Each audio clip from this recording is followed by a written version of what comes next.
We're going to take a couple of moments right now to see if you have any questions for me, things that you might want to ask me that are either on a district level or if even on a national synodical level. If you had some questions, please go to the microphone queuing so that we can properly partner with you. And in doing so, get you to the microphone so that we can talk about specific things together. So we'll give you a chance to do that.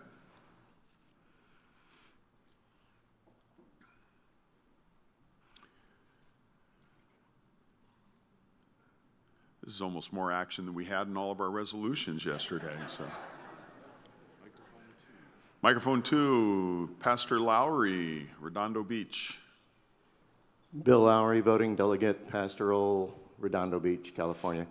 Yesterday, President Harrison gave a great message about the Augsburg Confession during his time that we were going to hear about the state of the Synod. Is there anything going on in the Synod that you would be willing to share with us about things being talked about in other districts or ideas being bounced around in other places that we should probably know about? Sure. Well, let's talk. Let me just kind of bring a couple, I don't know what to call them, hot topics. Pastoral formation, hot topic in our church body today. And we've had a chance, you've been seeing videos, we have presence, we've had both of our seminary professors here, or our presidents from both St. Louis and Fort Wayne, as we celebrate, as we did in a resolution yesterday, all the various routes that are out there. You may be aware that there is been a call and a desire for some time for another way in order to see men developed towards pastoral ministry in an online type training program.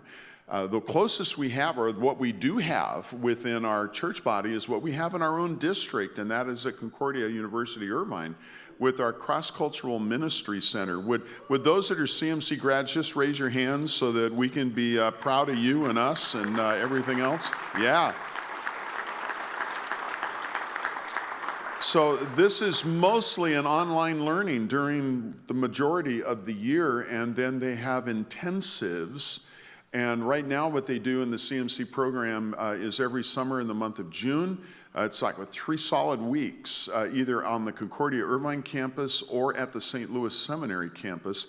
CMC is a extension ministry pastoral preparation program that is kind of ultimately belongs to Concordia Seminary St. Louis, but is in partnership in it all happens out of our university. But so there's online and in person, so it's a little bit of a hybrid, but it's the only program within our church body that provides that opportunity that results in general ordination. Now, in our S&P program, which is so important in this district, it is so important in this district because we have people and congregations where they do not have pastors, they do not have resources to have pastors. They are identifying and raising up one of their own who then enters into the S&P program, which is an online program that does have some face-to-face kind of opportunities, I believe January, and then I think also a little bit in the summer often. But it's mostly all online.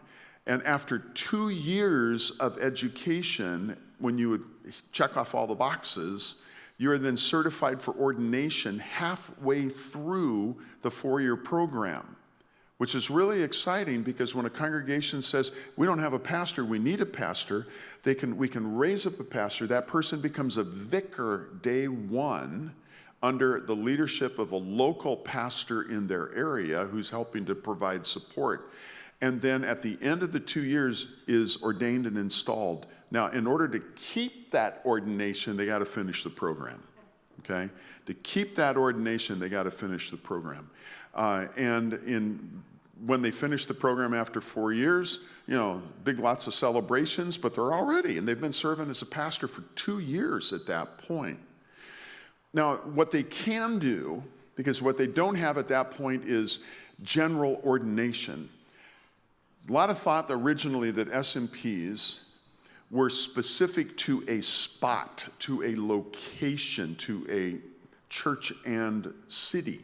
That's not the case, because that was a misunderstanding of the term. It's specific to the ministry for which they were prepared.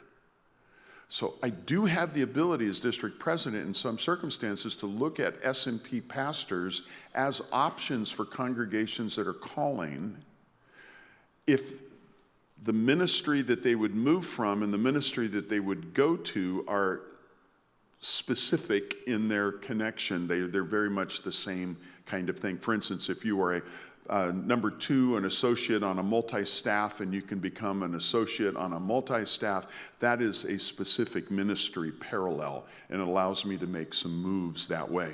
If we do that cross-district, we just have to have the record that the 2 district presidents have agreed together that that is something that can work, okay?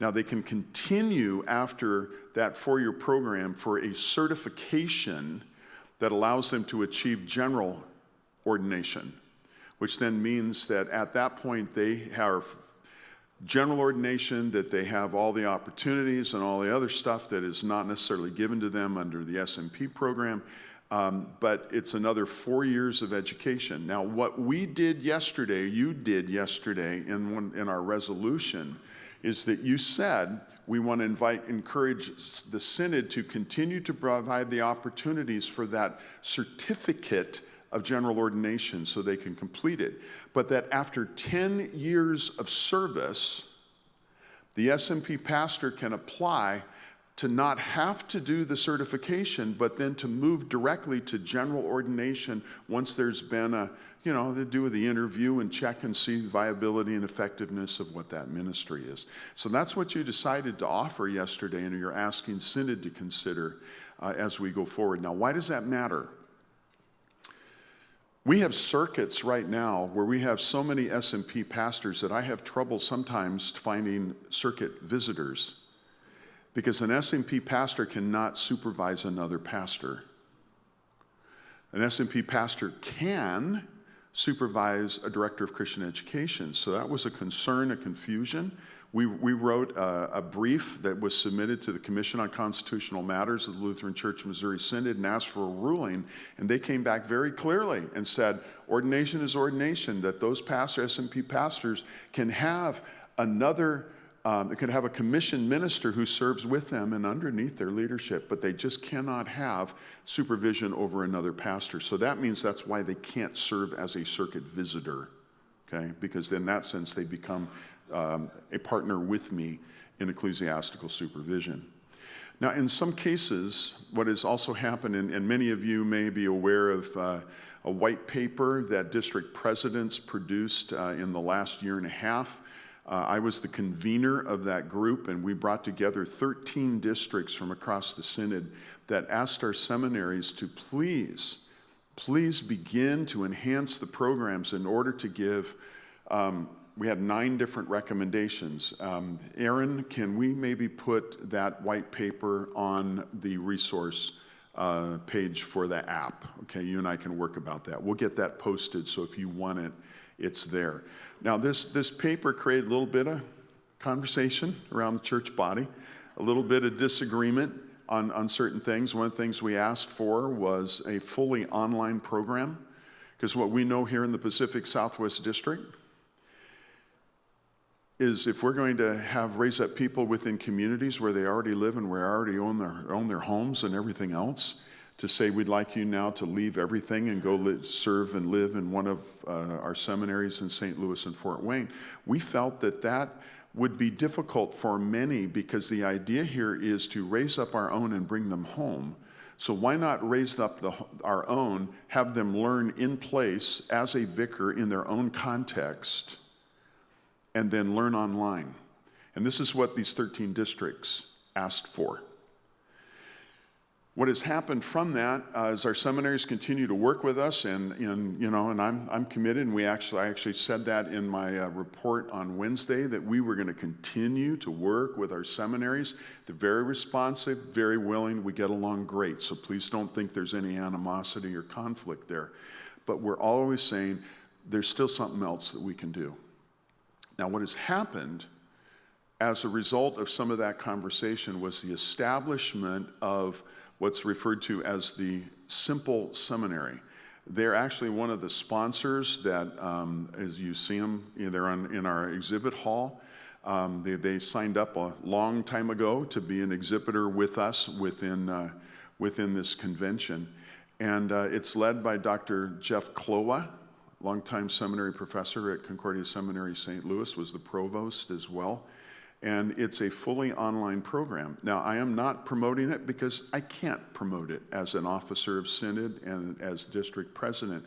But what I'm doing is I'm bringing it to your attention because there's a lot of conversation in our Synod today about that. Because you're going to hear positions against it.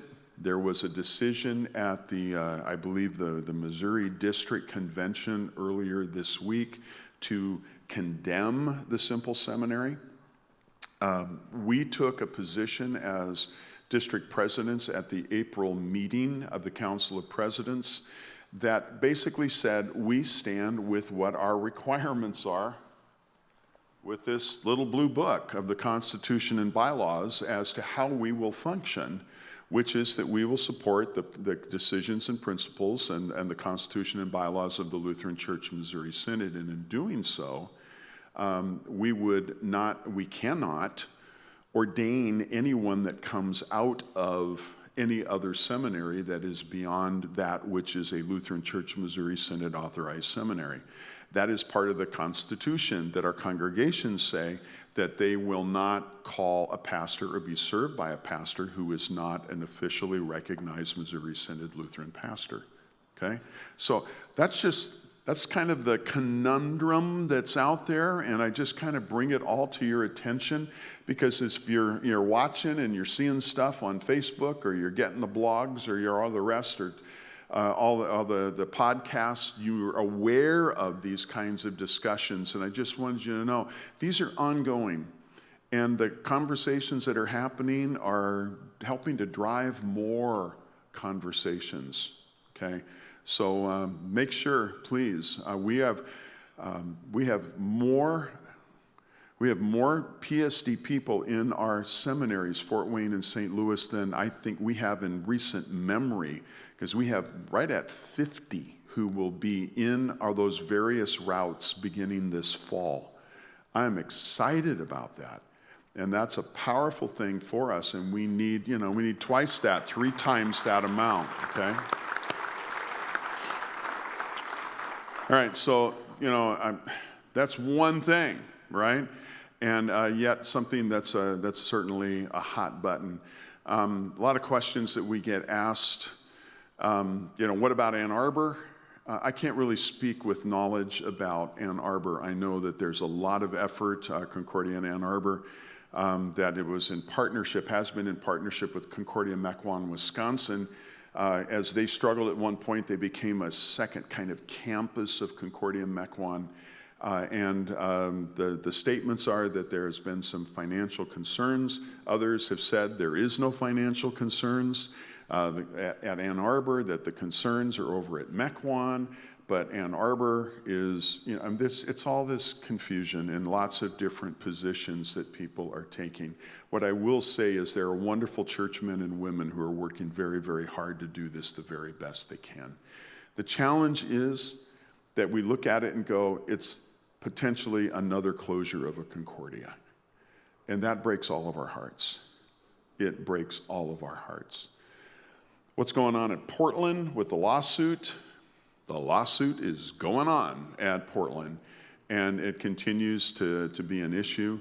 Concordia Portland, and this is really unfair for me to give a summary on this, but Concordia Portland, shortly before their closure, because of just financial issues, had established a relationship with an organization, I won't give you names on that, but an organization that ran their graduate school programs, and they made a 20-year commitment to that graduate school support company. And in that graduate school program says they're due $300 million. And with that law, because Concordia Portland no longer exists, then that lawsuit has engaged then the Lutheran Church Missouri Synod. What's going on in Texas?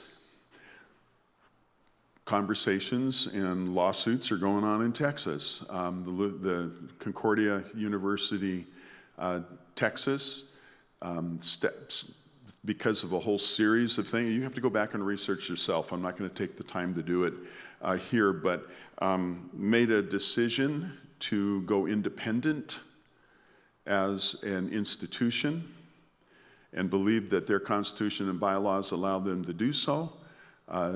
And the Lutheran Church Missouri Synod said, no, you can't, because our constitution and bylaws say that you can't. And so then things started going back and forth. Now, this has been going on for a number of years now.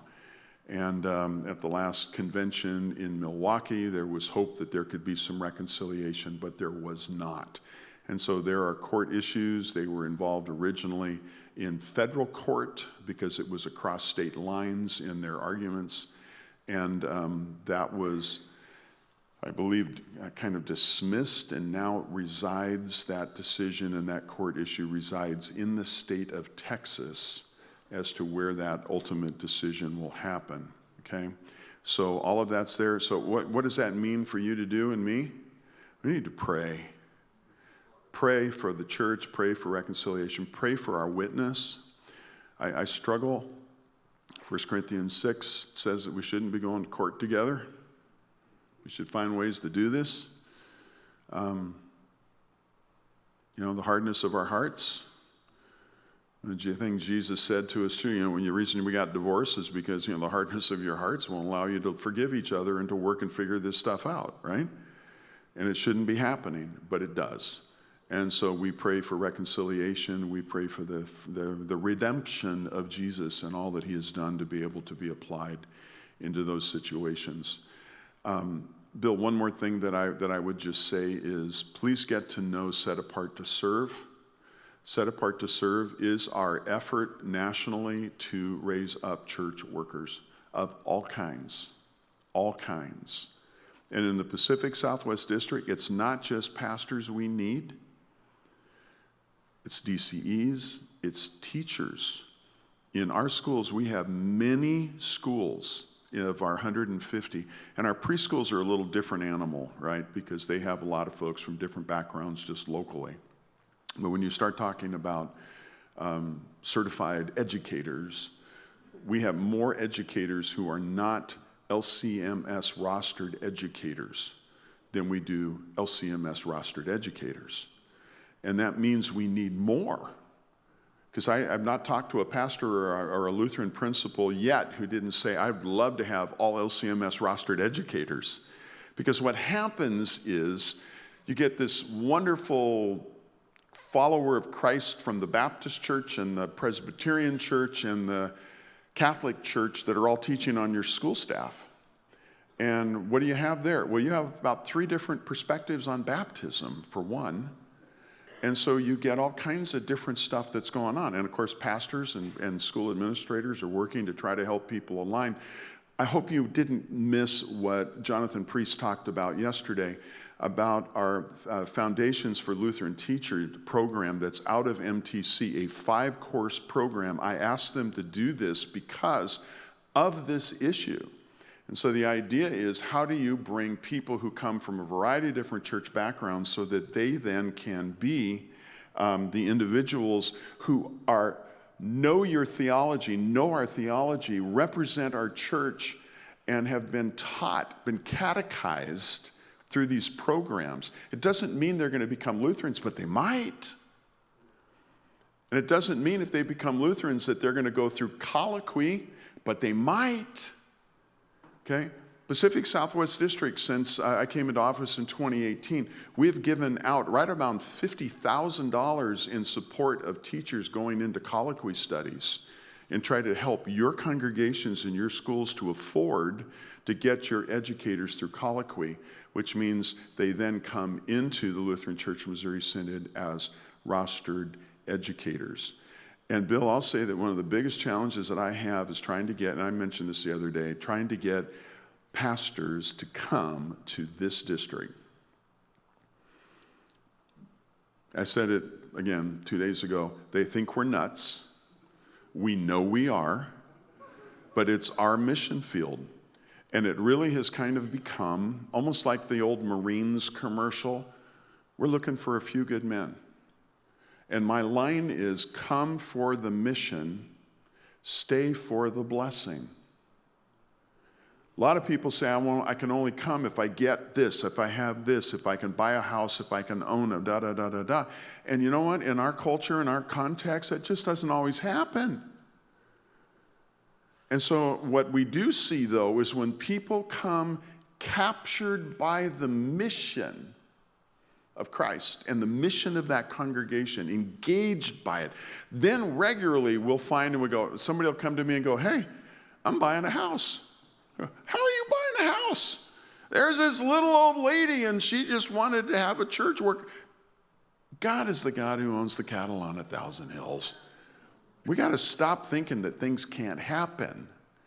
Let's pursue the mission and let's go at it. And you've heard the story, and I won't tell it, but Jacob Buehler back in 1860 was the only one who would come when Elizabeth Schreiber wrote the letter begging C.F.W. Walther to send a pastor from the seminary to San Francisco. Nobody wanted to come. He did. And because of that, we can trace ultimately every single congregation on the West Coast to one guy who said, I am captured by the mission. And that doesn't change in 120 or 160 years, right? All right, I think it's enough on, is that okay, Bill? I can go on, but you don't need that, okay? Pastor Blanke, question, or microphone 2, please. Others, if you've got questions, please get to the mic or to the queue.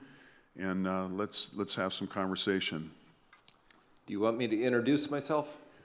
Sure, please. Let's just stay with the program. Neil Blanke, pastoral delegate, St. Paul's, Pomona. President Gibson, a 3-part question for you. Okay. Number 1, how many congregations are members of our district? Number 2, why is approximately half of them not here? And 3, what are you doing to fix the problem?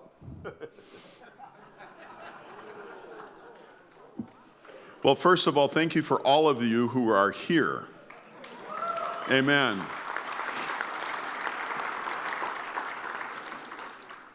$268 is the number.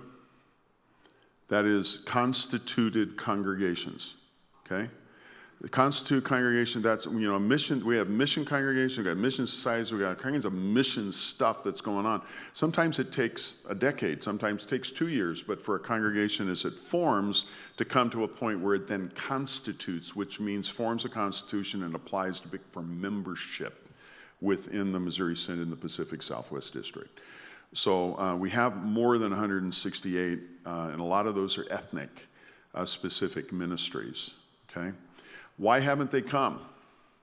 There's a whole bunch of this. I was actually talking to President, or what they call him in the Atlantic District, Bishop Dean Taylor, and he was telling me that they're working really hard right now to trying to get even 30% of their congregations to show up for their upcoming district convention. His feeling is, and what mine also is there is a sense of apathy that is heartbreaking. You don't have it, you're here. Or maybe you're here because you fell into it and you got stuck. Well, I hope it's been a positive experience for you even after you got here. But a lot of times what people don't understand, and we're trying to change this, is what does a district do for a congregation? And Pastor Blanke, that's part of the need that we have, and what we're trying to do to answer it is, how do we help you know what it means to be part of something bigger than yourself? And you've heard us multiple times, don't isolate. Don't stand there by yourself. You're part of something bigger. You're part of this district. And to see this partnership and to know that you're valued, and hopefully that makes you show up. So that's one of the things we're trying to do. We've also, how many of you are getting Got at Work, the releases that come out regularly? Yeah, not enough of you. Get onto our website and sign up for the newsletters, because they come out. Well, there's one that comes out every Thursday for churches. There's one that comes out every Wednesday for schools, and about every other week, God at Work is released, which is your stories of what's going on in your congregations and schools. And so we're trying to help our district understand that there's value in being part of something on this.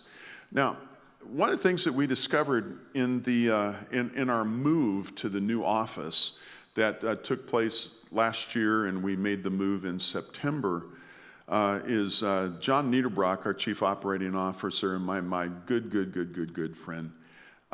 John was digging through old files, right? You know, because you got to look, what are you going to keep, what are we going to take? And here's a suggestion I've got for you, Pastor Blanke, and I hope maybe the convention would want to embrace this. Maybe it needs to be a resolution for the 28 convention. In the late 1950s, any congregation or pastor that did not show up at the convention not only had, and I still receive these, had to write a letter requesting to be excused. And then in convention, they went one by one to decide whether or not they'd accept those flimsy excuses. And they voted on them. Law, gospel balance, however you'd want to see that. But that's, it's the hard thing. It is the hard thing. I would say also, you guys and ladies are going to be the ones who can bring the greatest influence and the greatest change. 268 congregations. See, remember, we have 118 congregations that are under 50. Okay? And many of those congregations, we're at 72 congregations right now that have said they can no longer afford a full-time pastor. So that means they do not have a called pastor serving them. That means that pastor then is not a delegate. There's no one in that delegate position. There may be lay people here who are here without, and I believe there are, right, Maddie? There are people here who are here as lay representatives of the congregation, but are here without a pastor because they don't have a called pastor. Now, here's one of the things that I do want to make sure that you know is available to you as congregations. And that is that you can, if you have your part-time pastor who serves you all the time, that pastor can be called part-time and can be called even on a 6-month kind of contract agreement, because it formalizes a relationship and you kind of go, hey, we have a pastor. There's just something in that, right? And then there's the familiarity of go, hey, that's that same dude. I see him every single Sunday in the pulpit. Whether it's 3 out of 4 weeks or 3 out of 5 or whatever it is, there's a familiarity that comes with it. So just keep in mind that that is an option. A lot of our churches don't really know that. Why don't they know that? Because they're not here, and because they don't have the pastor who is the pass-through of information typically. And we have and continue to try to get as much information as we can about the lay leaders in our districts so that we can communicate directly with you. Okay, so if you're a lay leader and you're here and you have not, up to this point been receiving stuff from us and you want to be it, you please contact our office, and Kelly and Maddie will grab that information and we'll get you so that you're connected to us. So I hope that's helpful. That's just some of the explanation and some of the things that we're trying to do. Laura Rush, would you might come to microphone number 2? Laura's is an outgoing member of our board of directors and a great partner. Laura, thank you. Thank you. And I just, this is very quick. I do want to say how much I've been blessed to be on as a lay rep on the board of directors from Region 1. I also want to say it's been a blessing to be here. But I want to put a plug in for women. And feel like the church has got to value the voice of women. And maybe I want to put it, I'm not a deaconess, but I guess if the church is going to promote the vocations that we have, I feel like we should do a better job, besides Lutheran teachers and DCEs, but also possibly deaconesses. Deaconesses, thank That's you. my concern. Thank you very, very much. Our deaconess program is a growing program within our church body. What do deaconesses do? Deaconesses usually are leading congregations and some RSO, outside ministries, in mercy ministry, and also in family and children and all kinds of things that can be done that way. Our deaconesses are graduates of our seminaries with a master's degree in theology. Okay, so keep those in mind as options for yourself to consider. And we have, I know on the Hispanic side, there is a Hispanic deaconess program that is fully online out of our St. Louis Seminary, I believe. So that's an option there. Martin Laurent, microphone 1, please.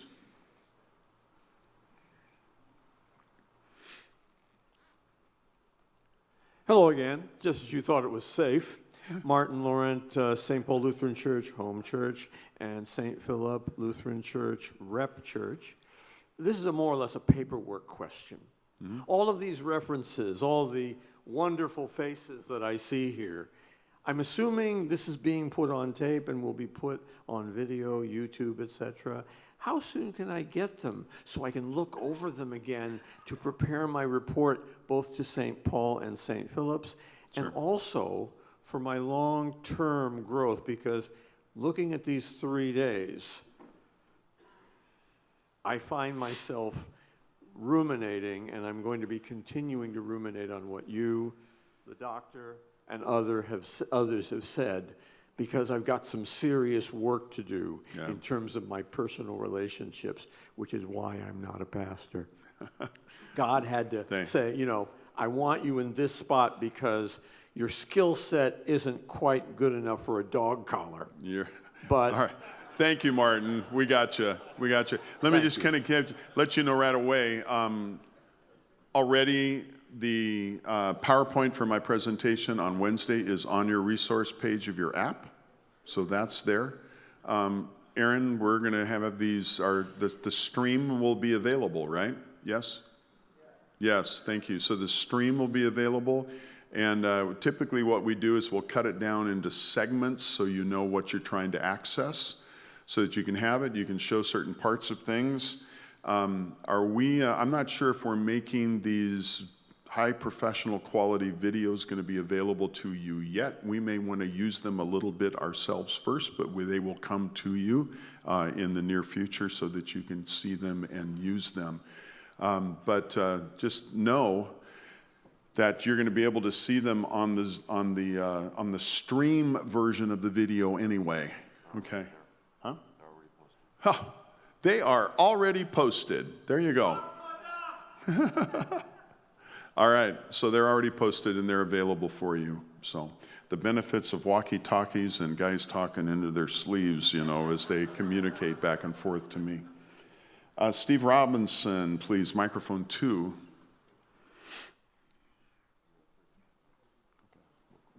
Good morning. I'm Steve Robinson, voting lay delegate, Emmanuel Lutheran Church, Redondo Beach. This question I categorize as help me to help you.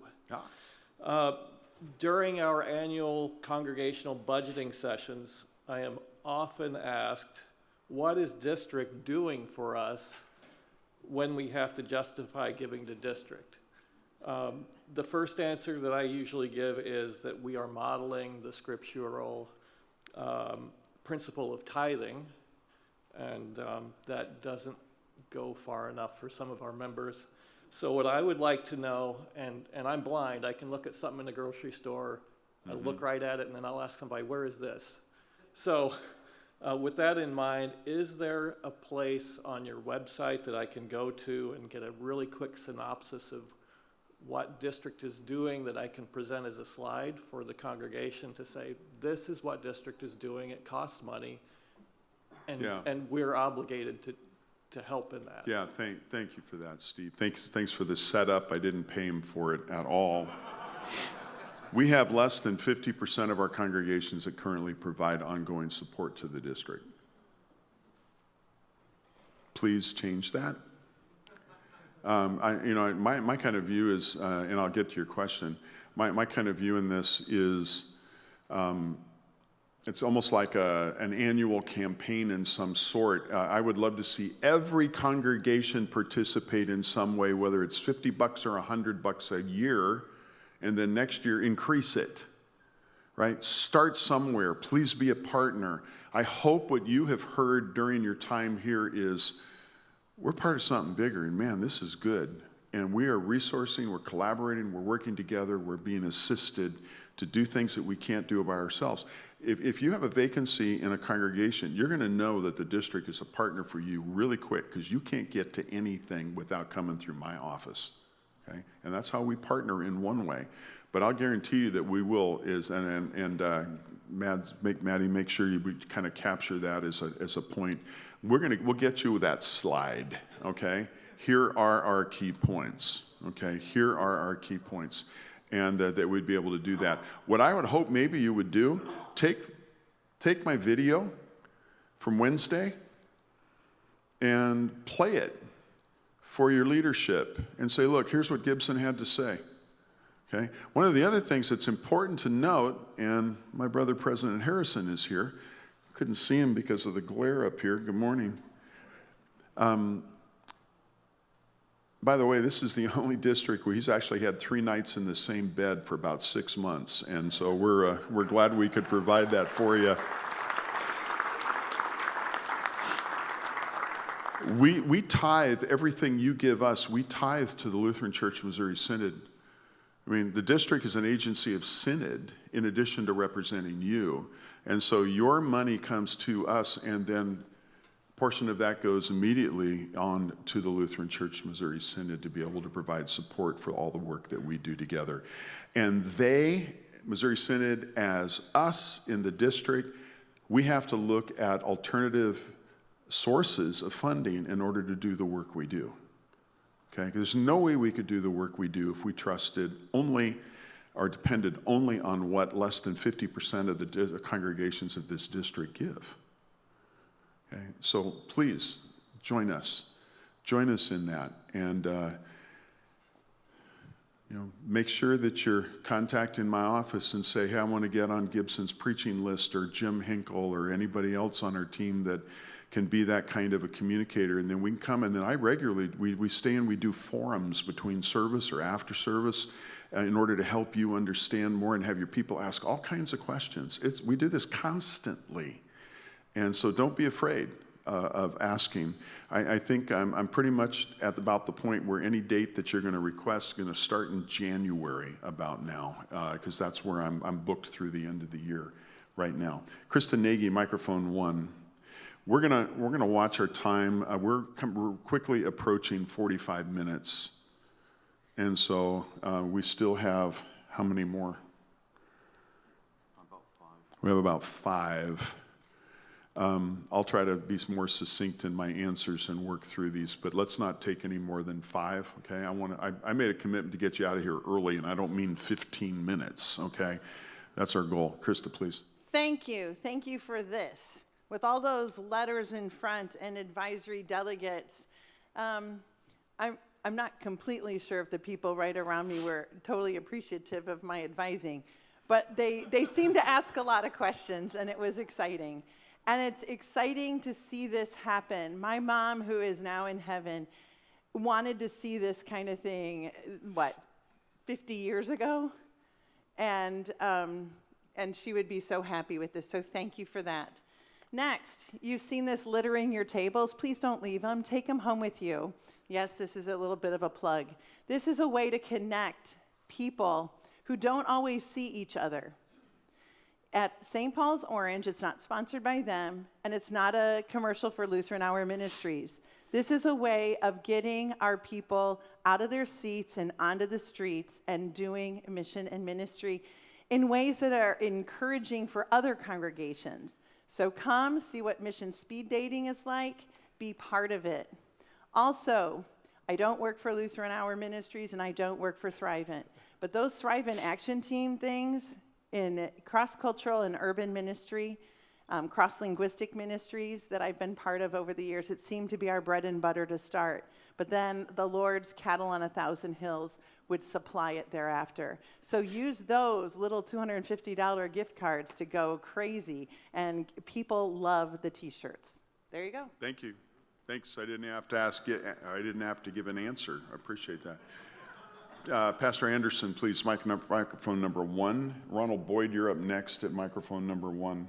Microphone number 1's got a lot of attention over here, doesn't it? Please, Pastor. Pastor Tim Anderson, Beautiful Savior Lutheran Church, Tempe, Arizona. Hearing you, President Gibson, hearing you yesterday, President Harrison, and just knowing some of the waters in our church body right now, I was reminded that in the 2010s, the now sainted Reverend Herb Mueller, first VP of the LCMS at that time, was leading efforts to bring pastors and laity with different viewpoints and contexts for ministry together to work through issues.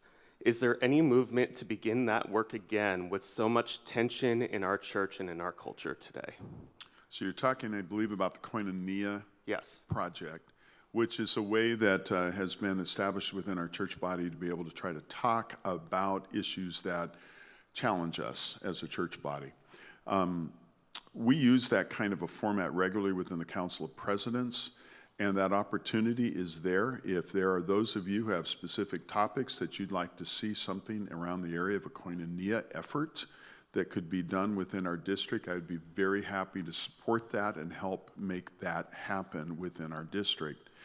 One of the things that was an item of tension in the last number of months comes, I call out my brother Tim Ullman, that there was, if you're aware of that, there was some realities there around pastoral formation and a podcast and all the rest of that. And I worked with Pastor Ullman and his congregation and have started to work towards a formal dissent process, which Pastor Anderson is very much similar. How do we go about doing this? How do we do this as a conversation of brothers together and sisters around those topics? And we're working right now to establish a gathering that we're planning for within the second week of January, and place and specifics to be determined. I wanted to get past this convention before we got there, but where we will have a dissent gathering where we will bring people together. There are certain things the Commission on Constitutional Matters established as a method by which this can happen. And we're going to follow that, and we're going to do that. And there's a chance that we may look to do it in additional places too. So just keep your eyes open for that. And it'll be one of those, if you want to come, you want to be part of it, we're going to have everybody, talking on two different sides on an issue, and we're going to put people at tables, and we're going to have a theological conversation, Pastor Anderson, about issues on one issue, on that particular one, that would challenge us. So our church body does a really good job in providing us ways to do things, and that's part of my job, is try to help us do them and to do them well, okay? My friend Ronald Boyd, there you are, brother. Ronald Boyd from Los Angeles, president and deacon of Grace Lutheran Church. I appear to represent Grace Lutheran Church, St. Paul's Evangelist, and St. Philip's. I would like to first say, President Gibson, our churches have been through a lot these last couple of years, with the COVID hitting and the devastation of people being afraid to come and worship with each other, and for us people in church that want to keep our congregations together. It's been a challenge. Mm-hmm. And you could really see the dedication in the people that has not let this distraction or diseases stop us from keeping our churches together. And I would just like to thank you for your support. With all the trials and tribulations Grace Lutheran Church, St. Philip's, and St. Paul have been through these last couple of years, we could have made it without the support of you and the district behind us. And I just would like to say thank you. President Harris, I would like to say thank you also, because you started me off by inviting me to St. Louis and getting the training from Lutheran Hour Ministry to get to where I'm at today. The understanding and the dedication it takes to keep a church open. But I just would like to say thank you. I'm looking forward to this next couple of years with you, and your support is much appreciated from the Los Angeles area. Thank you, Mr. Boyd. We appreciate you. God bless you.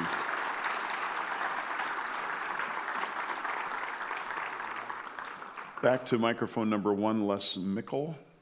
And then Neil Blanca, you're going to be at microphone number 2, and you're the last one up because we'd said that we weren't going to go beyond that 5, okay? Good morning, everyone. I guess you can tell I'm a bit of a fish out of water. I'm not good around groups of people, but something surfaced that I might be able to help with. I'm a lay leader, an elder at Faith Lutheran Church in Cottonwood, Arizona. I was hesitant to come here because I'm not good around people, but Pastor wouldn't let me out of it. So I have to tell you, that as I've been here, I've noticed things, and I wanted to share with you. I'm not good at visiting, but I'm good at watching. I run my own little business for 40 years, contracting business, small, but it has clearly taught me to appreciate and recognize good people. So I just kind of watch the world around me.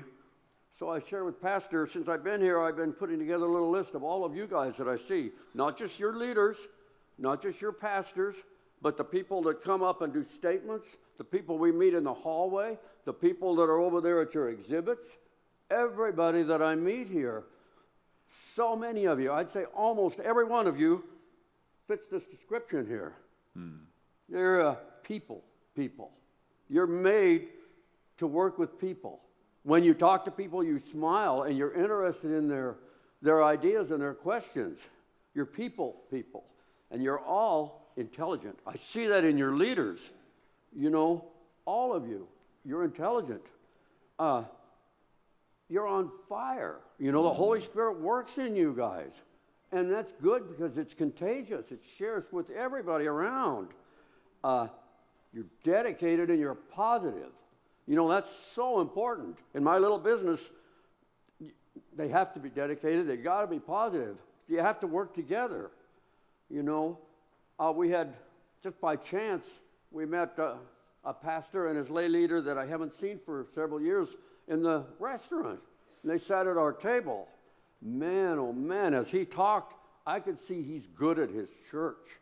You know, he's smart, he cares a lot. I described him as a kick in the pants because he's witty. He's a smart thinker, you know. I'm a slow thinker, so I appreciate smart thinkers. They're really good at helping people, you know. And I also see dynamics. You guys are dynamic, you know. Some of your speakers and the people that give testimony, the people we meet in the hallways, you guys are good at what you do. So what I'm sharing with you, you just said there's apathy in your church, in your churches, and there's a lot of you that don't come. You know, that is not acceptable. I didn't even want to come here. I wasn't excited about it. You know? Hey, I'm sorry. I'm trying to share with you what I feel here. Before I came, I prayed that the Holy Spirit wandered the halls here and goes home with every one of you, and you share it with your congregations. Whatever you see here, take it home. Share it with your congregations. Let them know what goes on here, what kind of leaders. I text my family, and I say, this Lutheran church, you know, if our people at home knew what wonderful leaders we have here, look what an army that God has working right here, you know? So when you talk about the apathy in churches, you know, the maybe they think the Lutheran church is fading, or maybe they think the Christian church is fading. You know, you guys can change that, every one of you. When you go home, all these other churches that you're around, let them know what you experience here and what you've learned and what you see in everybody else and what a difference you can make. That's the thing. You can make a difference. We all can. Everybody makes a difference in their own world around them. You can make a difference. One more little thing. A really, really wonderful friend of mine, used to be an elder in our church, is fighting a terrible, terrible illness. I texted his wife this morning to see how he's doing. I told her, ever since he got sick, I've been asking, why does it happen to such a dedicated church worker? Why does he have to go through so much pain? Something I learned here, I told his wife, I said that it could be maybe that's the Lord giving his gospel a chance to work. Maybe by Bill Nagler suffering, it helps all of us that know him, all of us around him, to pray for him. Maybe that sets the gospel at work. So I told her, I'm going to try not to ask why as much. I'm going to try to say maybe that's God working his gospel. You know, maybe that's why Bill has to suffer. So I share with you, go home and make a difference. Share it with everybody you know. Let's get these churches here. Amen. It's not acceptable they stay home. Wow.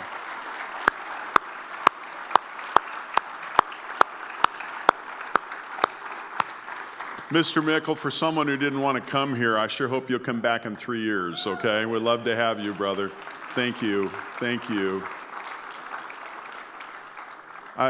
You know, Aaron and company, we may just want to capture that and we just play it constantly on the district website, right? Okay, our final question, because I said that we're going to cut it off at the 5 that were remaining, and Pastor Blanke was the last one. My apologies for any others that are wanting to get on, because we got one more resolution to do, and then we need to do installations and finish up. Pastor? Neil Blanke, pastoral delegate, St. Paul's, Pomona. Were we given any biographical information on the candidates for the Board of Regents for the Concordia University Irvine? And if not, why? You did. You received all of those. Those were in the supplement.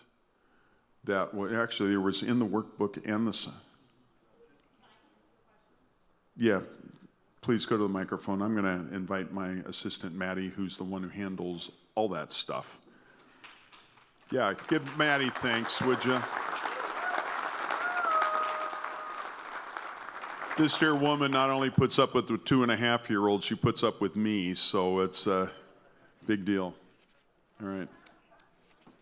Okay, hold on one second. So in your original workbook, in the elections section, we did not include biographical information for Concordia University Regents positions on page 116 because at the time we had not completed the prior approval process, which is listed there on page 116. Then, after we completed the prior approval process, we published the biographical information on page 20 of Workbook Supplement 1 and page 21. There was not information provided for the incumbents because they did not have to pass prior approval, so we did not collect biographical information on them. The others, I see there, the ordained and the commission ones also did not submit. We did not publish biographical information. Again, I apologize if that was an oversight on our part or if that seemed like a slight on our part, but we hope that you would trust that because they passed prior approval, that they would all be solid candidates, especially with the commission being an unopposed position. We thank you for trusting the work of our nominating committee, the work that President Gibson does with the Board of Regents and with the university to help us find candidates to go through prior approval. So the information we shared is what we received. So if we didn't receive the information, we also did not publish the information. Okay. Thank you, Maddie. All right. Thanks for that exchange. That was encouraging. I hope helpful for you. Please let us know. You know, we don't know who God's going to bring us to come in alongside or after Dominic Rivkin, but Dominic previously and Jim Hinkle on our staff. Most of us are preaching 4 and 5 Sundays somewhere in the district, 4 out of 5 Sundays constantly. And in doing so, we're meeting with congregations, we're talking with your people. Ask us to come, okay? We don't fill, I prefer, I'll say it this way, I prefer when I am there not to fill your vacation slot, okay? Now let me tell you why, and I know it's hard, Timothy, maybe for you. I want to be there with you in front of your people because I want to be able to affirm you, pastors, as pastor and a partner in the gospel in front of your congregation. Okay? And when you're not there, I talk trash about you instead. So, no. But you please understand, I want to lift you up and celebrate you in partnership in front of your church. And that's why I like to be there with you. Okay? That's what my philosophy is and why I want to do it.